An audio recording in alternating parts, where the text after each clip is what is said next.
Hallo zusammen, Fegi-Kid is back und heute habe ich ein ganz spezielles Video für euch parat. Ihr fragt euch bestimmt, für was die englischen Untertitel da sind. Das habe ich ganz genau unten in der Beschreibung beschrieben und dort könnt ihr es nachlesen gehen. Heute mache ich so etwas Ähnliches wie einen Reisevlog. Damit es nicht ganz nur mit Flugzeugen zu tun hat, habe ich veganes Essen bestellt bei der Airline. Und das tue ich heute testen. Das Video wird eigentlich ein Flight Review, aber der Schwerpunkt liegt halt beim Essen. Weil es auch schon bald losgeht, nehme ich euch jetzt mit an den Flughafen. Let's go!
Kollegen hier im Cockpit, Steiner Stefan und der Benjamin, ein herzliches Willkommen.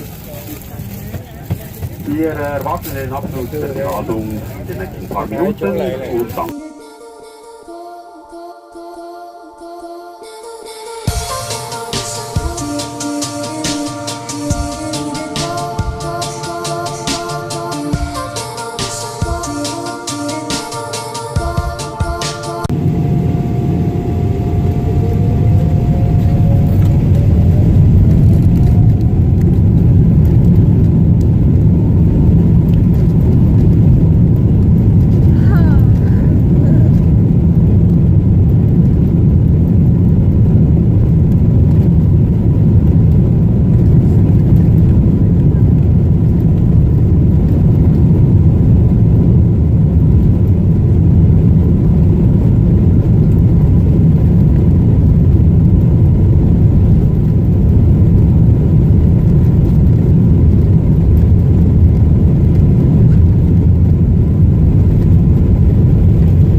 würde ich das Video beenden. Stellt doch unten in den Kommentaren eure Fragen und falls ihr noch Verbesserungen habt für die Flight Reviews, weil es werden noch ein paar kommen von meinen Ferien, dann schreibt die auch unten in den Kommentaren.